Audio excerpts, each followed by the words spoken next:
Now at 6, we're learning more about the man police say shot and killed several people at a workplace in suburban Chicago yesterday. And in Madison, people are jumping into freezing lake water. We will tell you why. And it's the Super Bowl of jazz with a lot of Madison students playing on the big stage.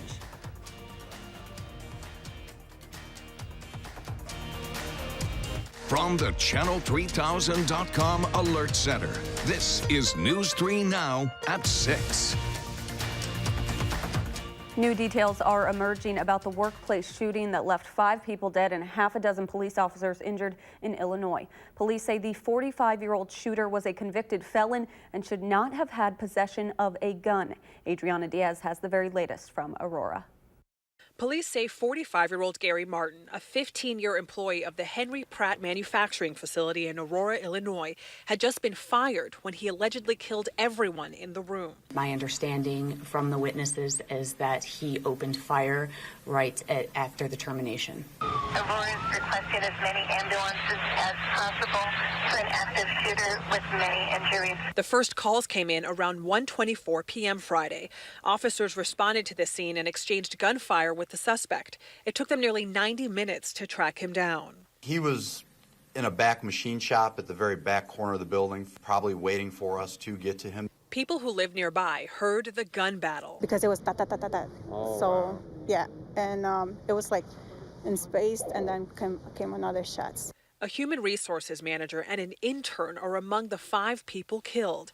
5 police officers were wounded and another received minor injuries. Police say the suspect was a convicted felon, making him ineligible to own a gun. Investigators are now trying to figure out how he slipped through the cracks. Absolutely, he was not supposed to be in possession of a firearm. The plant remains closed as the community grieves the lives shattered in another act of gun violence. Adriana Diaz, CBS News, Aurora, Illinois. Police say the suspect used a .40 caliber Smith & Wesson handgun with a laser to carry out the workplace massacre.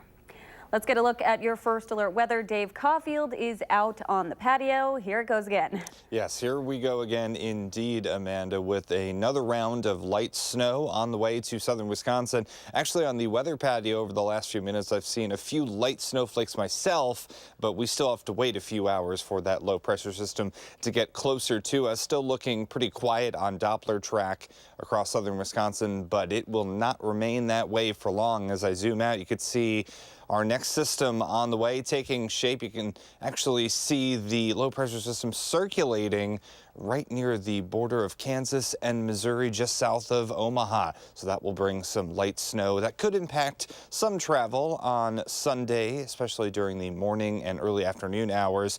Looking at mostly cloudy skies in Madison on the WISC-TV Skycam. At 21 degrees right now, a north wind at 6 miles per hour, making it feel more like 13. 20 in Lone Rock, 19 in the Dells, 10 in Camp Douglas, closer to 30 in Janesville. Wind speeds out of the north and east at about 5 to 10 miles per hour, so wind chills are in the teens for most of us. Your day planner for Madison showing those temperatures staying in the low 20s and upper teens as we head into the next few hours. Clouds will increase even further as we get into the overnight hours, and that light snow starts right after midnight. We'll talk about timing and totals of that snow in your News 3 Now First Alert forecast in just a few minutes. 3, 2, 1, let's go! It was a perfect day for people to be freezing for a reason. In Madison this morning, people jumped into the icy water of Lake Monona for the annual polar plunge for Wisconsin Special Olympics. Money raised from the event goes to help Special Olympic athletes compete in games in the state, national, and international levels. Area athletes say the Special Olympics is life-changing. 9 years ago, I was broken. I didn't have a life, but now Special Olympics is my life. Last year, the organization in Madison raised more than $324,000. They hope to raise even more today.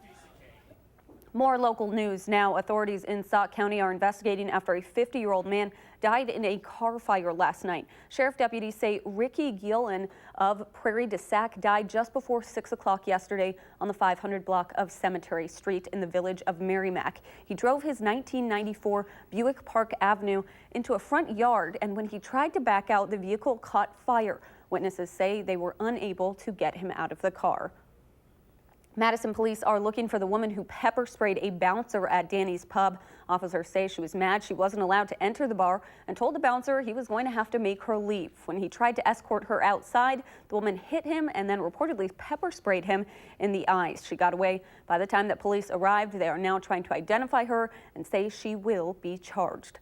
Nearly 400 Wisconsin nursing facilities are facing a crisis because of a shortage of workers and the state's low Medicaid reimbursement rate. Healthcare organizations are requesting lawmakers set aside $83 million in the next 2-year budget to help facilities cover costs and avoid closures. Since 2016, 27 skilled nursing facilities have closed, including 8 so far this year. A new report says last year, Wisconsin schools saw a slight decrease in the number of students receiving breakfast through a federally subsidized nutrition program. The Washington-based nonprofit Food Research and Action Center found Wisconsin's participation in the school breakfast program is trailing the rest of the country. 83% of Wisconsin schools participated in the program last year. More than 38 states have 90% or more schools participating. A national competition in New York is welcoming 3 high school bands from southern Wisconsin this spring. It's a big honor, especially considering only 15 schools across the country are going. Our Madeline O'Neill has more from Sun Prairie's annual Essentially Ellington Jazz Fest happening today. The experience that the kids are about to have will be life-changing. These Sun Prairie high schoolers are preparing for the opportunity of a lifetime. They refer to it as the Super Bowl of jazz competitions, and it really is. They don't call him coach, but band director Steve Spiem leads the way.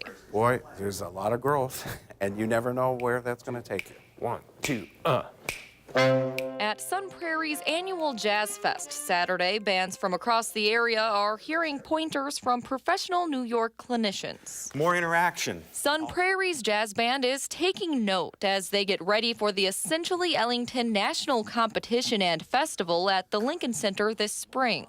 And I'm telling you, you guys should really, really feel proud. They're one of 15 nationally, including Beloit Memorial and Middleton. That is pretty crazy. 3 from 608 area code.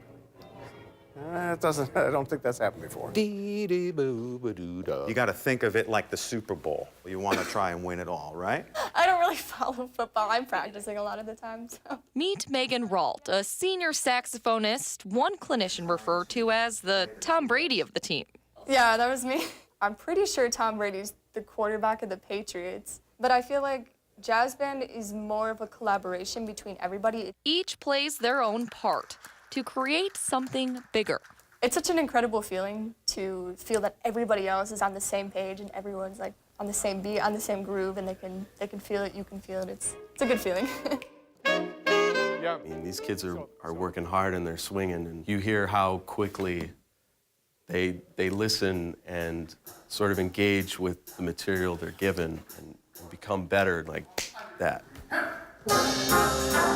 Sun Prairie's jazz band is building up their skills, taking a swing for first place in May's national competition. That means that you're the best jazz band in the country. But in Megan's eyes, that would be crazy to think about. The opportunity is enough. If we do the best that we can do, I really don't care the place that we get. Okay, let's hang on. In Sun Prairie, that was pretty good. Madeline O'Neill, News 3 Now. Sun Prairie, along with other area jazz bands, are holding a concert right now at the high school. Sun Prairie's band director says he's working with Middleton and Beloit to put on another show locally before the Essentially Ellington competition in May. Coming up on News 3 Now at 6, the impact a UW-Madison fraternity hopes they can make on epilepsy research. We take you to Lily's Classic.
More local news now at 6. While many were plunging through the ice today to raise funds for Special Olympics Wisconsin, UW-Madison students were staying above the ice to raise money for a different cause. Sigma Alpha Epsilon fraternity hosted Lily's Classic, a boot hockey tournament to benefit Lily's Fund for Epilepsy Research at UW. Last year, the tournament raised more than $9,000. This year, the fraternity hopes to reach its goal of $10,000. 2 high school robotics teams gave their creations a trial run this afternoon. The Badger Bots of Madison and the Cheese Herd Curd of Platteville gathered at Isthmus Engineering, where they tested their robots' assemblage, motility, and computerized coding capabilities before their first competition. To see that robot kind of grow from conception, oh, we think we want to do this, and the other thing, how do we do that in the easiest way? And to see that progress and see the team kind of come together and coalesce under one idea, that's really the most rewarding part. The teams will be competing at the Wisconsin Regional in Milwaukee on March 27th through the 30th. Coming up after the break, Consumer Reports looks into how to minimize damage when you're using salt to melt ice. Some more light snow is on the way. I'll let you know what to expect in your News 3 Now First Alert forecast in just a few minutes.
Welcome back. Ice melt is a staple in the garage of many Wisconsinites. It can be a quick fix for the perils of winter ice, but it also has a downside. Consumer Reports says there are plenty of reasons to be careful how much ice you use and exactly how you use it. Winter's beauty can take your breath away with its gentle flakes, or land you in the emergency room with a broken wrist from its slippery ice.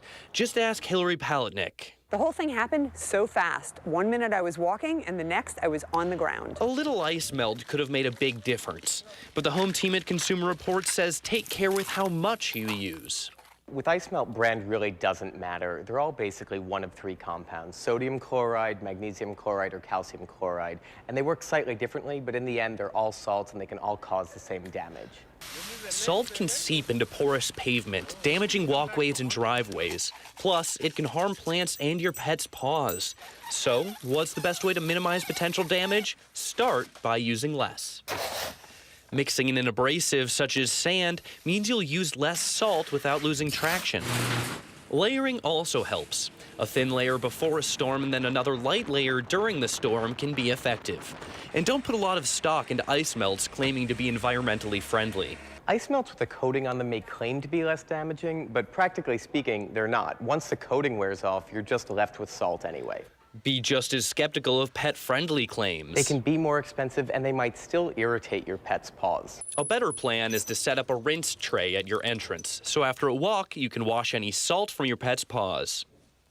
I'm Chris Leuenberg, News 3 Now.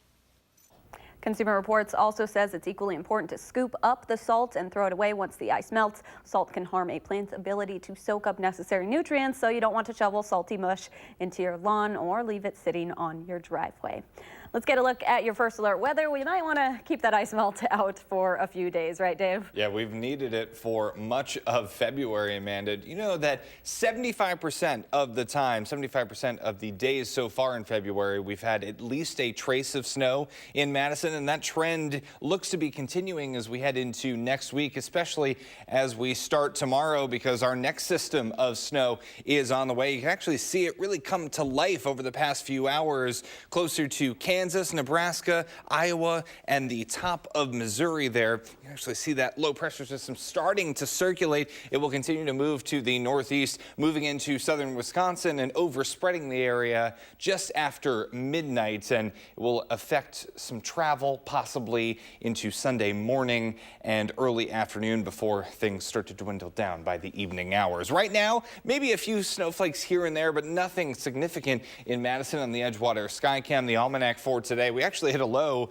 below zero, well below zero, in fact, of -3 this morning. Highs were in the mid-20s, still about 5 to 10 degrees below normal for this time of year. An alert day in the forecast for tomorrow for about 2 to 5 inches of snowfall. I do think most, or the highest amounts, shall we say, will fall closer to the Mississippi River.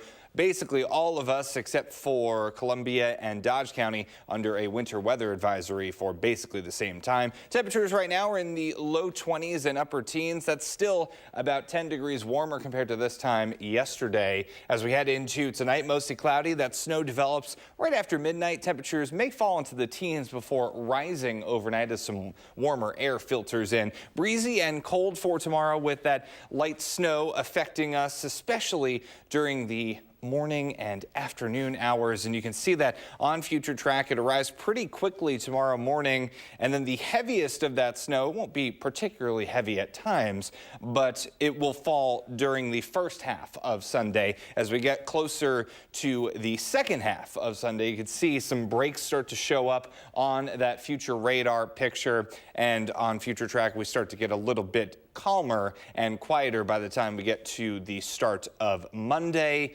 Monday looking a little bit chillier. Here are our forecast snow amounts. Expected snowfall 1 to 3 inches of snow north of Madison, but for most of the area 2 to 5 inches of snow possible. There could be some locally heavier amounts closer to the Mississippi River and also closer to Lake Michigan, because we may see a little bit of lake enhancement and also some lake effect snow into early Monday morning. But for most of us, 2 to 5 inches of snow is what we can expect. Some travel delays are possible on Sunday, but at least this snow is falling during the weekend, and that means that major travel impacts are not expected, which is a welcome change from what we have been experiencing. When the snow comes our way, it seems to really make travel a standstill, and hopefully that won't happen this time. Yeah, the schools appreciate it. Yes. I'm sure that it is on a Exactly. Sunday. Parents too. Yeah, definitely. Thank you, Dave. The top team in the pool crowned today. We will show you highlights from the state swimming championship next in sports.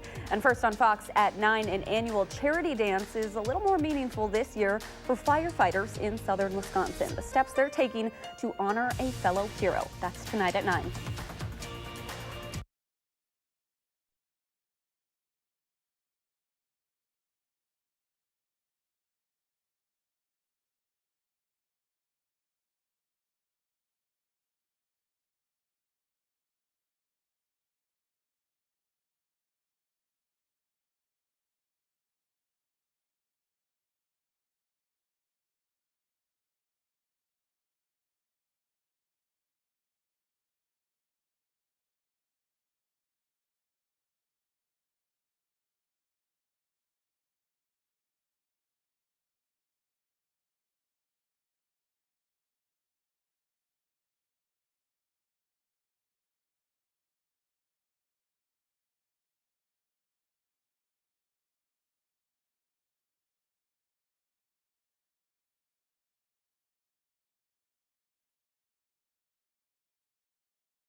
Well, Edgewood winning the Division II title in WIA boys state swimming and diving yesterday.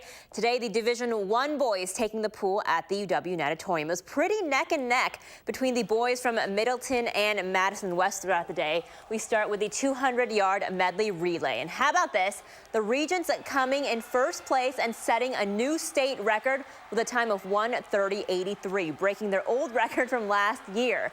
Later, the 100-yard butterfly. It was Madison West again. Wes Jekyll improving by more than 2 seconds from his seed time in sectionals. He wins the state title in that event. This next one, oh, it was really, really good. The 200-yard freestyle relay.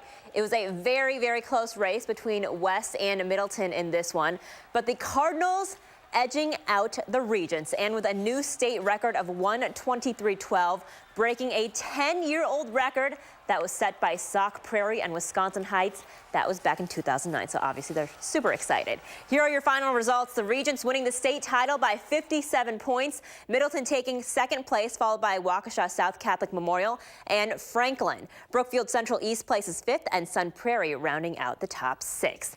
The second-ranked Badgers women's hockey team wrapping up its final road game of the regular season this weekend. No score until the second period this afternoon. That is until Alexis Mauerman strikes first. She hits the back of the net off of the rebound. Wisconsin up 1-0. Later, Britta Curl with the puck. She passes across to Emily Clark. She lights the lamp for the third time this weekend. Wow. Badgers up 2-0. Wisconsin adding one more after that for the win, and the series sweep 3-0 the final score. The last regular season home series back at Le Bon next weekend against Ohio State. The men's hockey team going for the series sweep at Notre Dame. The Badgers beat the Irish 2-1 last night. It would be their first road sweep in 2 years, but right now Notre Dame in the lead in the second period. They're up 2-1. The Badgers men's basketball team enjoying some time off, a mini break, if you will, from games. They played Michigan State at the Kohl Center on Tuesday. They won't play again until Monday when the Badgers host the Fighting Illini. So it's a pretty good time right now to assess the Big Ten schedule that they've played so far. One of the points Dimitri Trice brought up was finishing games strong, and that's something that head coach Greg Gard emphasized in practice this week, and an aspect of the game that they're focused on. We've done a lot of end of the shot clock things, end of game situations, and then the biggest thing for us right now, we're working on finishing through the bag, becoming the boxer, not the bag. So just coming out and swinging first, and then focusing on making the basket rather than getting fouled. And other teams playing today, top 25 matchup in Ann Arbor, 24th-ranked Maryland visiting 6th-ranked Michigan. We pick it up in the second half. Charles Matthews slam dunk. Wolverines up 11.